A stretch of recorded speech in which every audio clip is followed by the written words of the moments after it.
Not long ago, we were stuck, grinding jobs we hated. But there's so much more to life than that. We decided to do everything that everyone told us could not be done.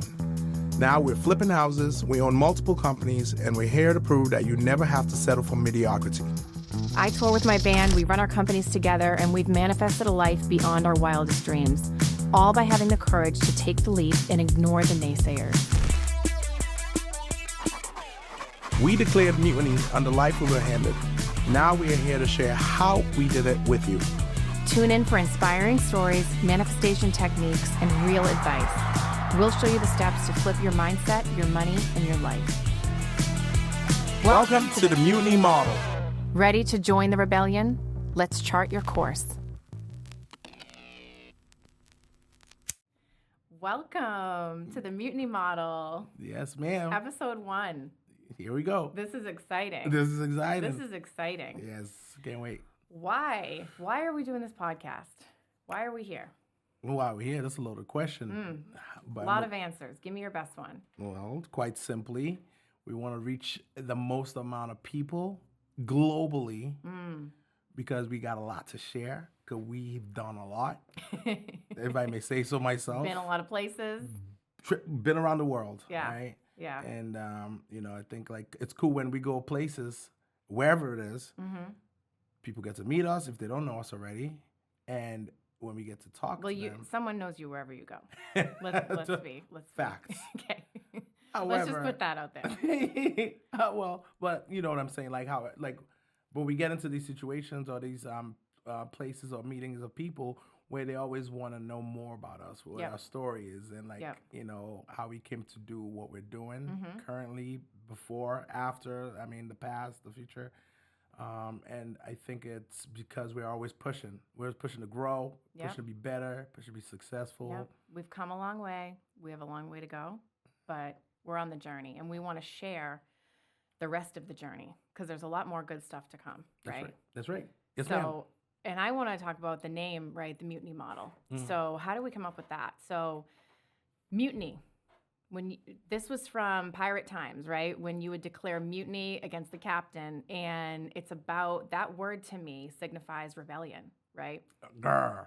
Yeah, pirate. And once we started our journey, and once we started rebelling and kind of following like our heart more so than what our brain was telling us to do, a lot of doors started opening, a lot of cool things started unfolding that we could never have imagined would come to be. The universe just put us in these places.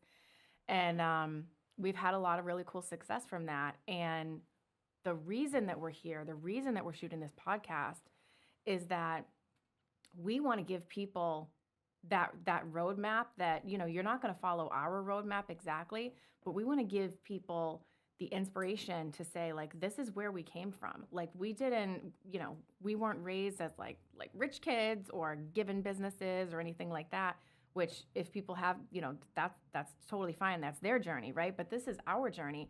And we want to inspire people who are really starting from the bottom. And just to say, you can get to the top, you might have to do some strategic rebellion. Yes, right? Yes, ma'am. Yes. Yeah. And again, back to the fact that when we meet people, it's like sometimes I find myself going on a rant because I'm always just trying to empower people naturally, and I want to see people do well. And we already mentor a lot of people. However, it's cool to be able to pass on knowledge because some of the things I say is like we've been mentored by people who are very successful, very wealthy. And they've shared their secrets with us and whatever else, their blueprints, their roadmaps. And I think it's up to each individual to just kind of pick up and say they want to, to be motivated to do that. Yeah. And so, doing this, I just hope, again, the example is if 100 people watch this and just one person takes action, that's right, that we accomplished a mission because we just want people to, look within, dig deep, have grit, and just get yourselves out of your own ruts. Again, it's not gonna be for everybody, so some people are doing well. It's for those people that are not happy with something in their life. They're not happy with their relationship, they're not happy with their current job, they're not happy with their financial situation. We're here to tell you we need you to pour gasoline all over that. We'll hand you the match. Hey, fuego. I like that. Flames. Let's go. Okay. So let's tell our story. Let's start at the beginning. Not the beginning. Let's start. We talked about starting at when we met around 2008, right? Okay. All right, cool. So you had been in the military. You got out of the military and became a counselor, one-to-one counselor for the autistic population at a local hospital. Yep. And I had just gotten out of nursing school, and I ended up working at that hospital as well. Yep. Didn't want to work there, really wanted to be like in the ER, but we know the universe pushed me there. And there was a handsome guy like myself working there. Let's just get to that. God. So, all right, but continue. We'll continue. Because I was there first. I don't know how you ended up there, but then. So the first time I saw you. Sure. No, I'm just kidding. Yeah. You, I remember you had like this magnetic presence, and I had no idea why, but I was like, I need to get to know that man. Well done. You did well. Yeah. Good for you. Yeah. Turned out well. I get what I want. Well, yes, ma'am. Yes, you do. Yes. Yeah. And no, that was awesome. I mean, I remember again working at that place, the hospital there. So many, we gained so much experience working there. Yep. It's I've been back then. I was even sharing knowledge and good thoughts and positive. God. Oh my God. Knowledge with people. I think that part is funny because what I think the people watching this have to realize is we got to our success by manifesting, right? But for the first like 5. I don't know, maybe even like 8 years of our journey, we didn't know that we were manifesting. We didn't know, excuse me, we didn't know that we were putting our desires into the universe and actually making them come to reality. Yeah. And, sometimes you were further ahead on the manifestation journey and mind frame, and then sometimes I was. But it was funny when we were working in the hospital, I remember you read The Secret. The book, yes. The book, The Secret. Rhonda Byrne. Yeah, which is like the basics of manifestation. You wanted me to read it as well. I did. And I was like, cool, I like it. Like, I really jive with like the positive thinking, but I don't really believe that I can create my reality with my mind. But I'm happy that you do. Good for you. It was like that type of vibe. Yeah. And it hit you at like a soul level. Like, Yes, you didn't know why, but you believed that you could do this. Absolutely. You didn't know why. You were like, well, I've gotten to where I am, and I'm going to go further. And I remember seeing you like in the distance, right? Yeah. Like following doctors around. Yeah. And I'm like, oh my God, he's talking about The Secret. To I couldn't have said it all quick enough. You were telling everyone. It's like when you find You were bursting with it. Yeah. It's like you find a gold mine. Yes. But it's limitless, like amount of gold. And everyone else was like, Patrick, like, we love you. Like, what are you talking about? Yeah, but I couldn't wait to share with everybody. Like, I wanted everybody to like have this knowledge because it was so powerful. And again, like, and it was coming from a pure place. You wanted them to know what you had just learned. Absolutely. Right? Yes. Yeah. Absolutely. So So again, I think there's that place of me to my deep core. I love sharing knowledge. I love helping others. Right. You are a teacher. You are a guide. Correct. Definitely. So once I learned this knowledge, it was like, and then when you have pair that with an abundance mindset, right, which we have. It's knowing that there's enough to go around for everybody. There's enough wealth. There's enough, money. There's enough material things. Whatever you're looking for, 100, 1,000 folds over for each and every person on the planet. So, it's sad when some people have a lack mentality, and you have to help them come along. It's subconscious. They don't realize it. Level. We had it too. Correct. At that time, we were living week to week, like paycheck to paycheck. Yes. We were renting. Yep. We were renting an apartment in downtown Haverhill. Yeah. Right? Yes. But that's the beauty of this thing. Again, that book, once I read it and I knew the possibilities and what could be, I think the change started to happen within me then at that moment. It like you said, it hit me on a soul level. Like I was like, I awakened. Yeah, your brain didn't know why. No. You were so drawn to this. And from then on, I have put that thing to the test. That that mindset, that positive thinking, that manifestation, the manifesting methods, and I have manifested quite the life for myself, if I may say so myself. You have, sir. Including getting a pretty wife like you. So you know what I'm saying. Like, I mean, I manifested you. You think you manifested me? I got you. I know. I just let you know. But yeah, so no, but it's been crazy ever since. Yeah. You know. Yeah. So we were renting an apartment, paycheck to paycheck, partying on the weekends, having a great time.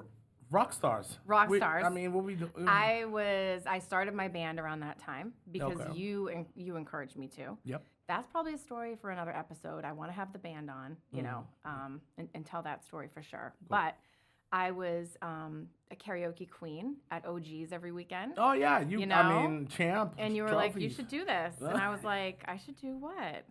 And you were like, be a singer. Gang. And I put an ad on Craigslist, and the rest is history.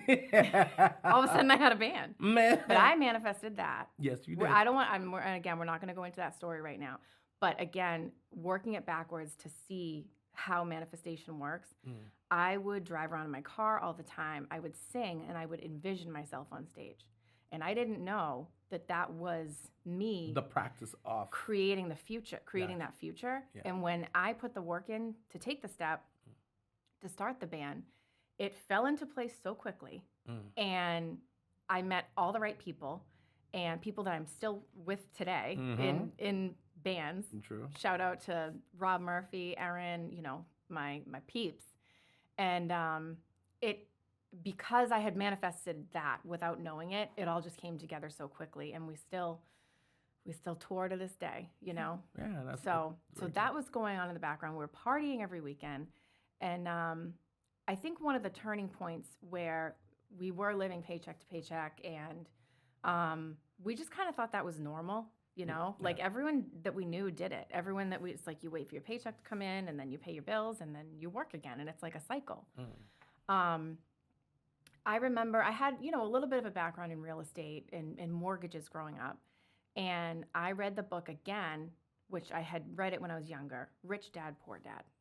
We were living in that apartment, and I read it. It lit something in me, and I was like, we need to stop screwing around. Like, we need to start building our empire. We're in our 20s. Like, we need to get serious.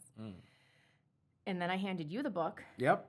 And you read it. I couldn't put the book down. Yeah. I picked that book up, and to this day, well, it's so empowering because once I read that book thoroughly, I started gifting it to other people that I felt needed. It's still the first book. Like, if it doesn't even, it's about real estate, right? But it's like, you don't even have to get into real estate. That principles in that book, they just apply to anything, and they can teach anyone how to break free from kind of like the walls that your mind builds for you about what your financial future and situation is supposed to be. Yes. However, you have to be open to receiving that message, because what I say about that book is, if I'd read it, 10 years earlier than that, it may not have resonated with me. I think in the time I read the book, I was ready to receive that message.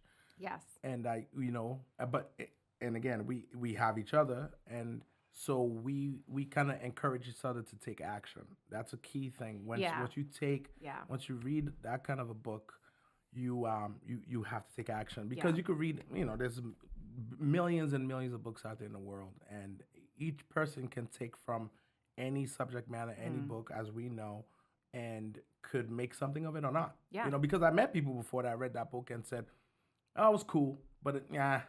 And then I read that book and I'm like, this is everything. Yeah. You do have to be ready for it. It is everything. And the other big key is that we were life partners at that point, and we both had a growth mindset, right? Correct. So if, say we have a viewer that's watching where they have a growth mindset and their partner doesn't, that doesn't mean, toss that person aside and just move on with your life, right? But it makes success a lot easier if both parties are open to being like, you know what? Maybe I'm wrong about this. Maybe I could change my mind about this. Yep. Maybe I should read the book that you're handing me, that you're recommending to me.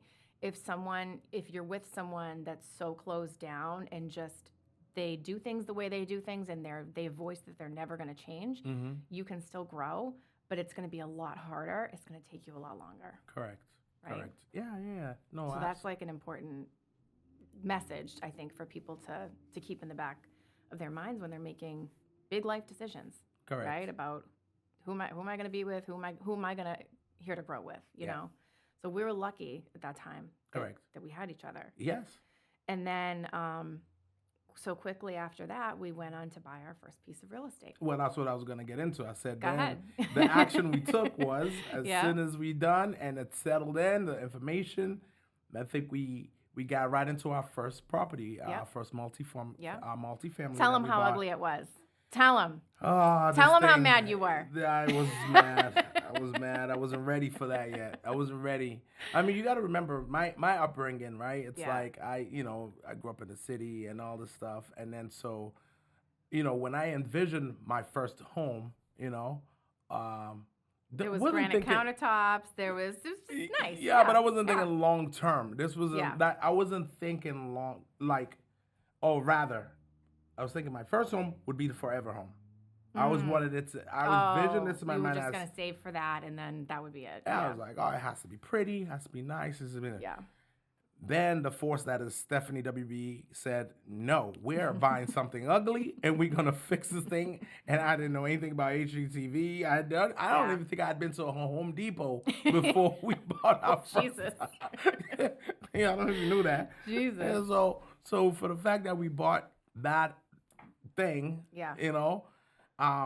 ended up obviously propelling us because we're gonna get to that story. It was a huge moment for us. Yeah, it was a huge moment. It was a 2-family in Haverhill. It was ugly. I want to say we bought it in 2011 or something like that. Give or take, yeah. But the price was crazy because it was 2011 and because it was so ugly. It sat in the market for a while. We got it for $210. Yes. The 2-family. And it was in a nice neighborhood, and that's important, right? It was in a neighborhood with more single-family homes, so it wasn't it was we could do something with this. Correct. And I'm a creative person. I can look at something and have vision and see what it could be, you know? So I looked at that, I looked at the ugliness, and I knew we could polish it to. Yes. But I also remember looking at you and being like, we don't have money to hire a crew or whatever right now, right? It's so funny to think now, we have crews that do our flips and they're amazing. But I looked at you and I was like, so we're not going to be going out a few weekends in a row. We're going to be painting cabinets. We're going to be sanding. We're going to be doing floors. Yep, we did it all. The roof was leaky. Oh, this is a good one. I remember this. Before you even say this, we had the flat rubber roof on one section of the property. So it was leaking on the tenant, poor Cisco. Yes.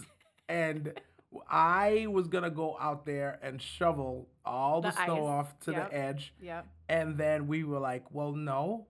First of all, I call you my source of life. So I'm gonna do this. Let's do this. I tied a rope around my waist, tied a rope around your waist. I stood back and you shoveled because I was like, I can hold you up. And if you were flip. In the attic with the rope. But if I go, I don't think so. We couldn't have done it the other way. No, this was the plan, and we executed. And those snowstorms, we used to shovel that snow off that roof every time. Yeah, because it was going to be $7,000, and we didn't have the money to replace the roof at that time. Yeah. So we paid those dues. We paid those dues. We did the floors ourselves. We did everything. We put true sweat equity into the house. Correct. The cool thing was we had gone from paying $1,200 a month in rent because we had a really nice apartment at the time, and our whole mortgage payment was $1,400 or $1,500 or something. Oh, the good old days. So I know. So whatever the tenant paid, whether it was $1,000 or whatever, we had extra money, that we could accumulate every month and then live in it, fix it up. So that property is what really propelled us because we moved out of it. We moved into our primary residence now that we live in after about 2 years. And that was a life-changing moment selling that property. Well, yes, because another cool story is, again, I had never been to a closing before. Okay. So I remember us going to that closing, and going through first of all, going through the steps of selling a property. Didn't know anything of that. We had a great agent and attorney, of course. Yep. So we get to closing. I remember getting there. Still, I still didn't know what to expect. So right. Okay. So, but the cool thing is, finish signing, and then they gave you your check, your proceeds. I remember looking at it, and there was a little man inside of me going, WTF. Like, hey, yo.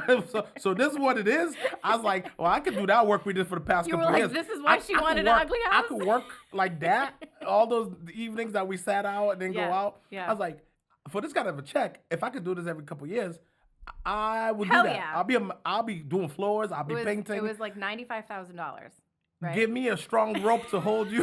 If there was another roof to shovel, we shoveling. You go and shovel. You're really willing to send me out on roofs. Oh, my God. I can hold there. you up. I'm not letting you go. You're my source of life. So, but anyways, the check. I remember. I think we definitely took pictures of the check. Oh, we have pictures of the check. Absolutely. Yeah. And it was just an awesome feeling, anyways, for the to see the equity, to see your work. And that was another pivotal moment for us because it was big. Yes. Because I had like some student loans from nursing school, and you were like, pay them off. We did it. We took care of everything. The bills, right? credit cards cut up, and then we started our business. And then shortly after, and then we were like, we should do this. Yeah. It's like it was hard, but it wasn't hard. In the moment, but just like a lot of things, right? So I look at the military, right? When you're going through basic training and all this stuff, it's hard. You travel, you're homesick, you're doing all this other crazy stuff. And then looking back, it's easy for me to say, yeah, it's kind of easy. But in the moment, just like in business, just like a lot of things, when you're going through the journey, a lot of people sometimes forget, like, you have to go through it. Like, you have to go through that journey. Yeah. And when you get older, I think, for me at least, I take a step in any kind of endeavor these days, and I take time to enjoy the moment because it's a learning, it's a growth period. Like as hard as it doesn't matter how hard it is. Yeah. It's just you're going through it in that moment. Yeah. So it's hard. But then after you look back, you're like, man, that wasn't so bad, or it was always easy actually. Yeah. So same thing with that. It was, and there was a lot of stressful nights. There was a lot of anxiety, a lot of like, how are we going to pay for this? How are we going to swing this? But it was a strategic, like, risk. It was real estate, and I was like, I know this is going to pay off. Another cool thing, well, there's so many cool things about us, but another cool thing about that process and that phase of our journey is when we did that, we did it intuitively as far as like working on the house and then eventually selling it. Mm-hmm. However, remember the platform called Bigger Pockets. Yes. It was not even a terminology, house hacking. So we essentially house hacked without knowing we were house hacking. So for people who don't know, house hacking is you purchase a kind of like a beat up property, you live in it and fix it up, and then you either refinance out of it or sell it and move on with the proceeds. But it's called hacking because if you were to buy that house and not live in it, you would have to put a much larger down payment, say 20, 25%. Whereas if you're going to own or occupy a house, it's either 0 to 3% down. Correct. Yeah. So it gives you that opportunity to get in with just 10 or 20 grand versus 50 grand. 100 grand, depending on the property. Yeah, well, that's cool. We're gonna be talking about that for like things like that in another podcast, another show. And then I think was it shortly after then I got licensed. Yes.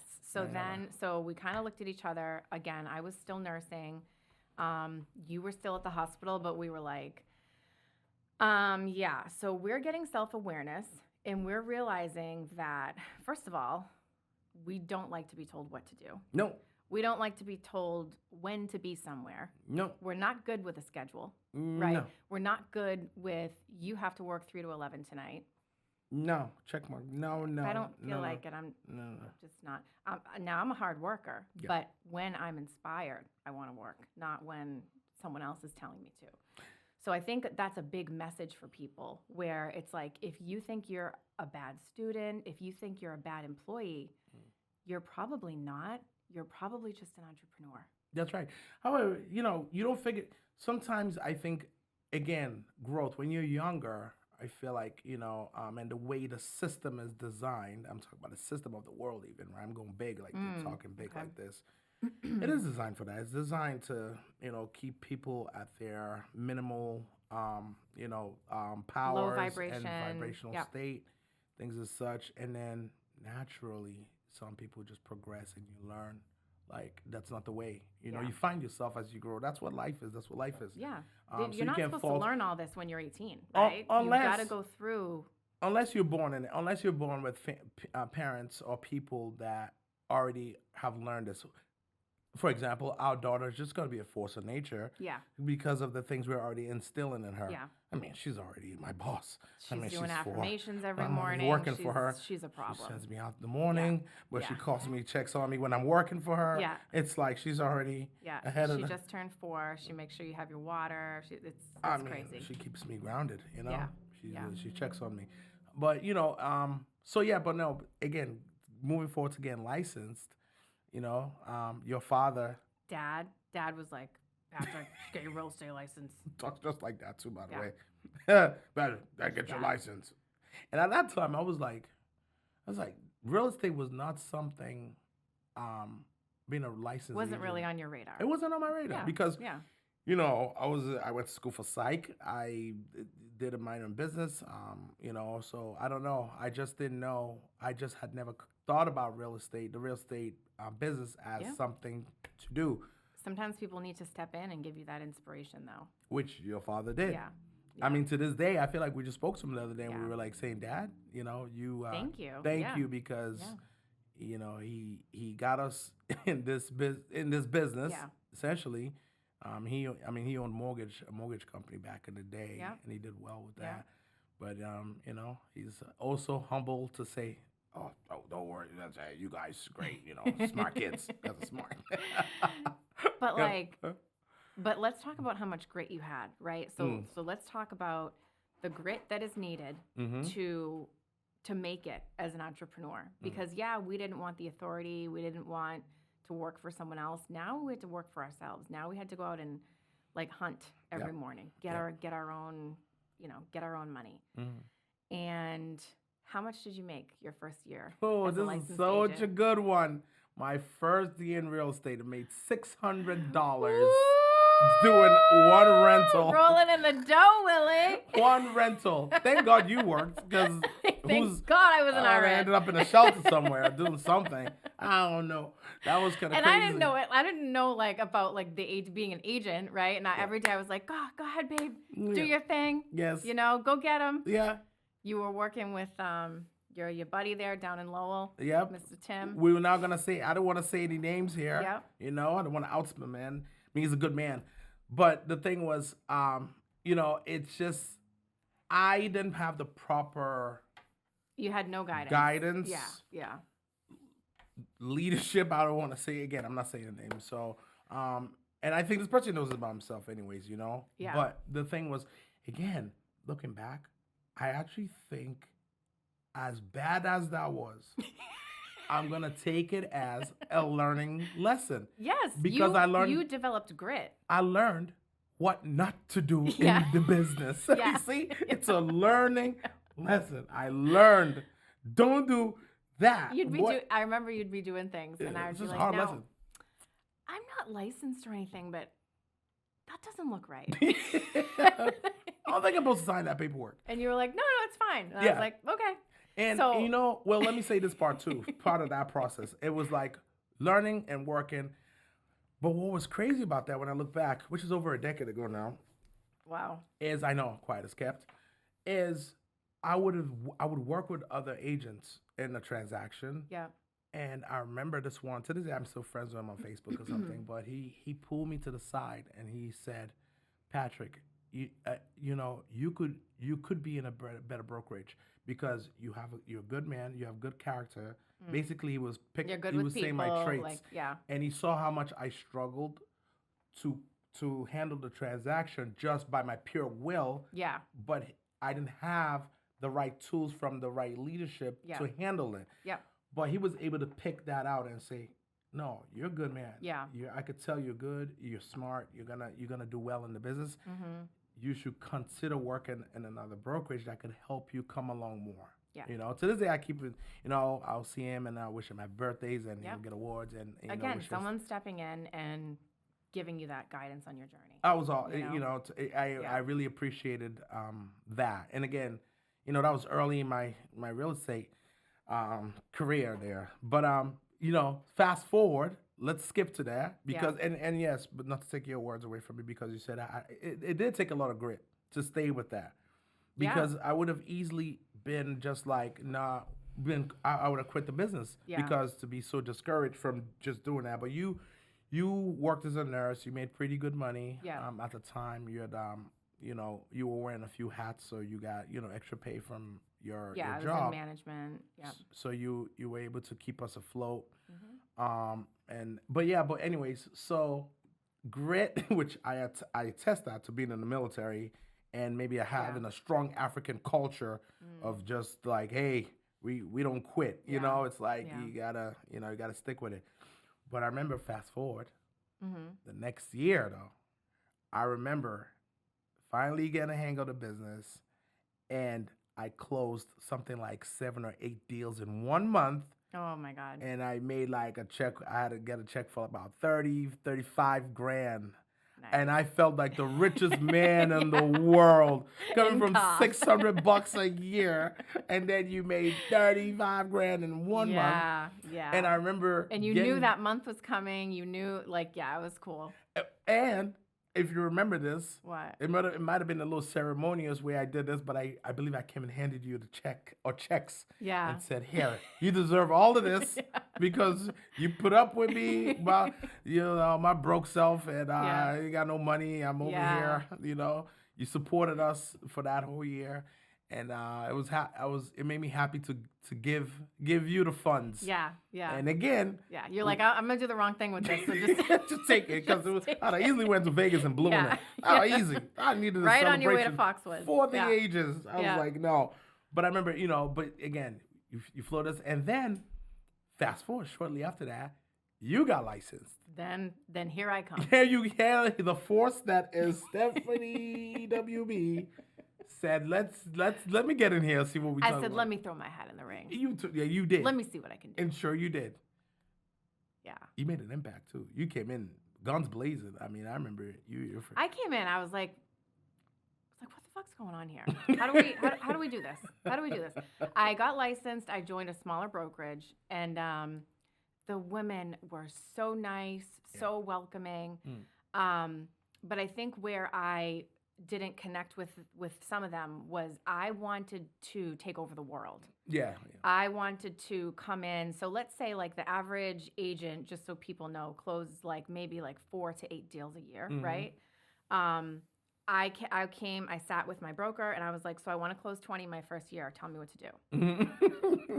And she was like, whoa, you're a lot. Okay. And I was like, just tell me what to do and I'll do it. Yeah. Like, and I did a couple mailings. I didn't know how to mail. I didn't know anything about marketing, and nothing really panned out. So after a month, I was like, okay, I'm gonna teach myself how to do this. Yep. So I lived on YouTube. You can learn anything on YouTube. Sure, facts. I taught myself how to market myself as an agent, how to market you. I remember the Real Geeks website. Yeah. That was the big. I learned so much. Shout out to Real Geeks. Shout out to Real Geeks. Yes. We got their website. We got their, you know, all their lead sources and everything. And after a few months of consistently doing that, I was listening to YouTube in the shower. I remember. I was consuming. You immerse yourself. I get like that, as we know. Yep. I get a little obsessive. A lot. I'm nosy. Very. I gotta know everything. When I do something, I got to know everything about it. So, yeah. So fast forward, we, I think we joined KW around that time. Yeah. And we started to become a top producing team. Yes. We started. We joined forces, I think our first maybe year we closed about 20 transactions. Yep. But then we started closing 40, 50, 60 transactions a year. Yep.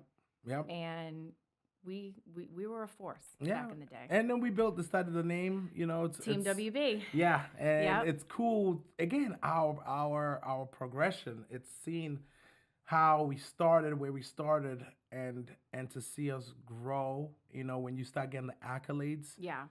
And then we started having those months. Which ones? Like we made like 80 grand one month. Oh yeah. Oh, absolutely right. That's when that started, and we were like, and okay. We can't forget to mention like when we got into coaching. Oh, right. Okay. Yeah.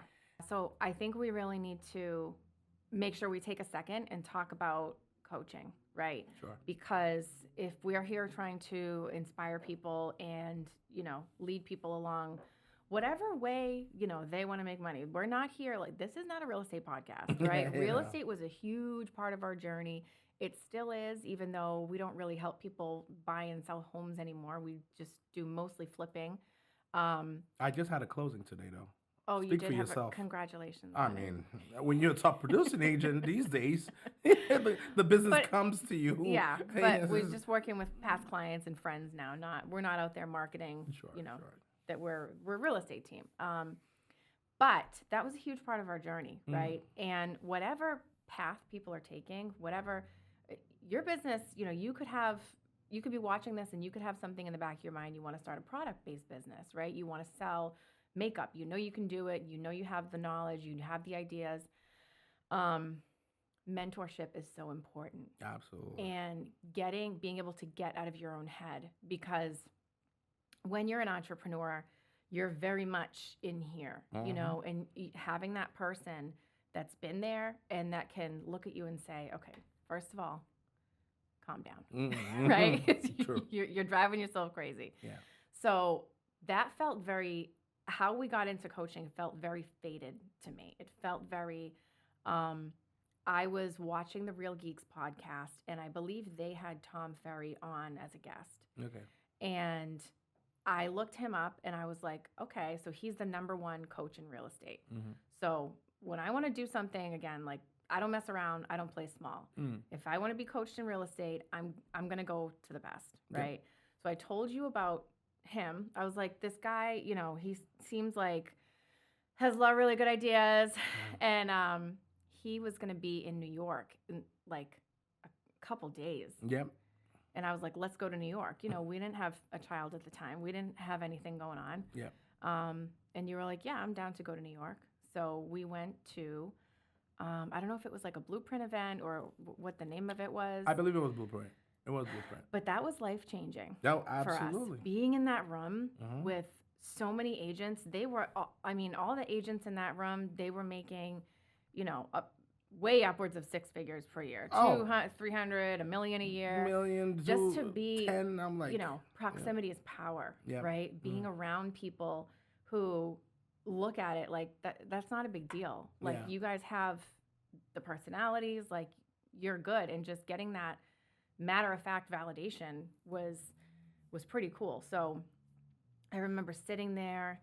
I remember visioning, that we did a visioning exercise.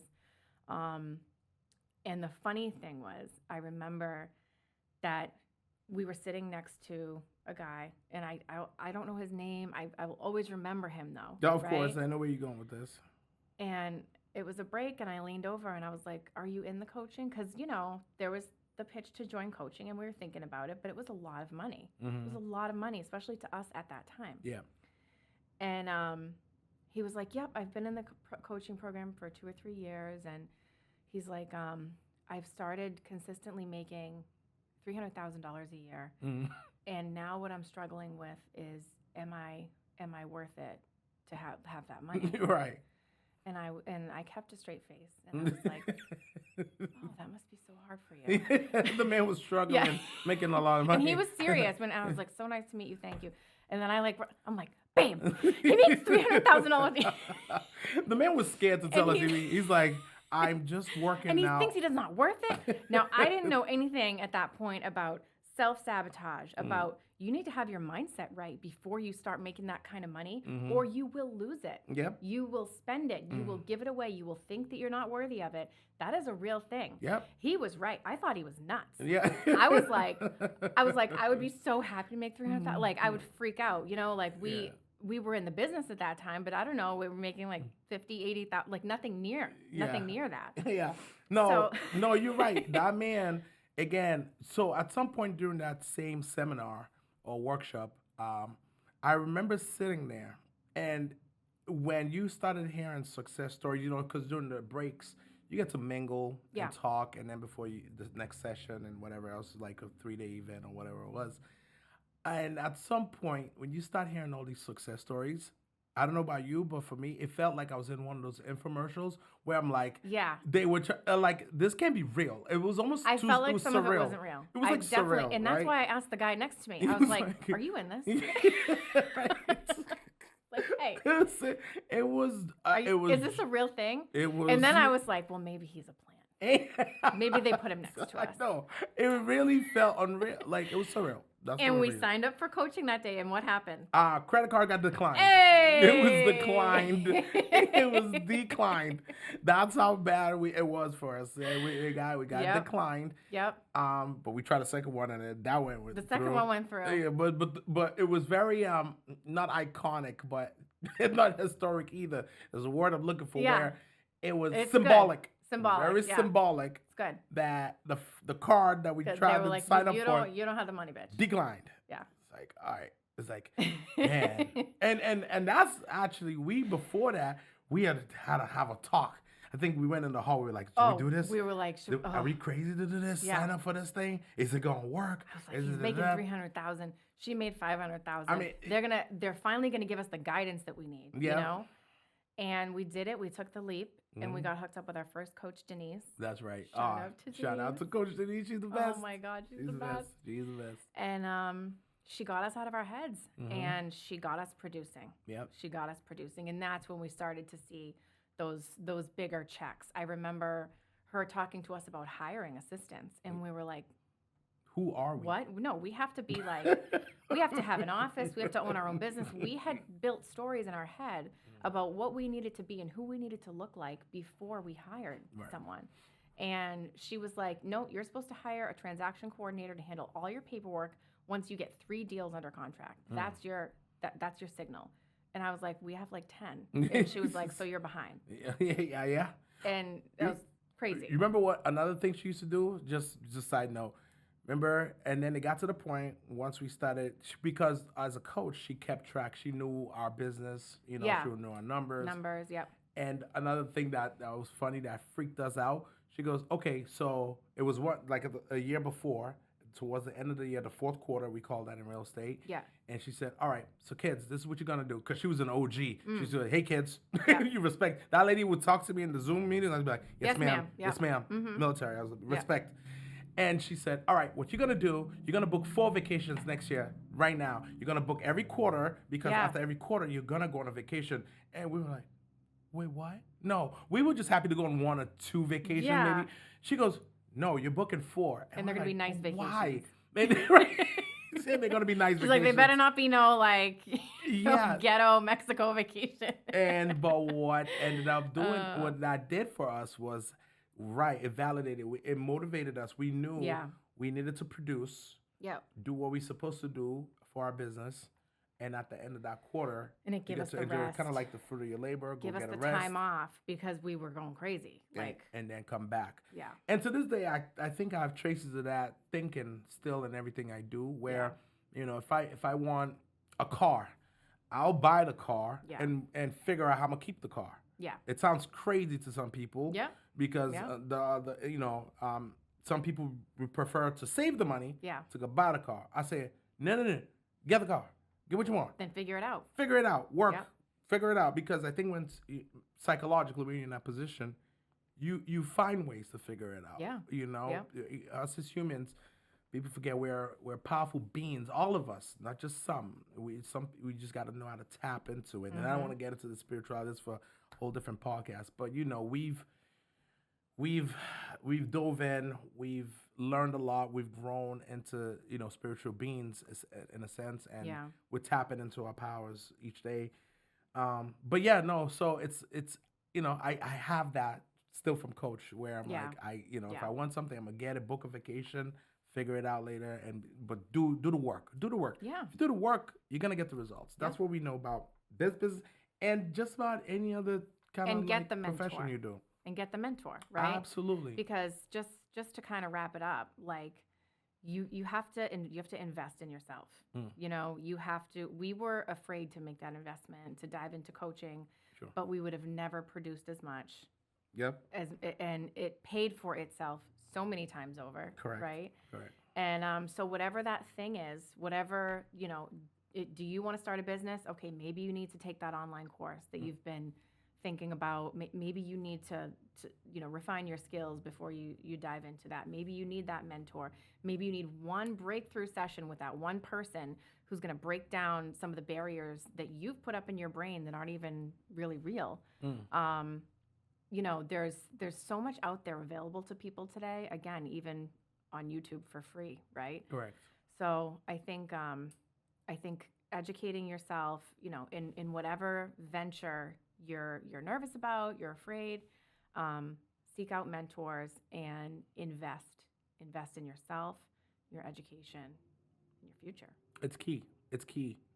We part of our growth. I attest to great mentorship from people, and I think it's a very cool place to be where we can in turn mentor other people because we do that already.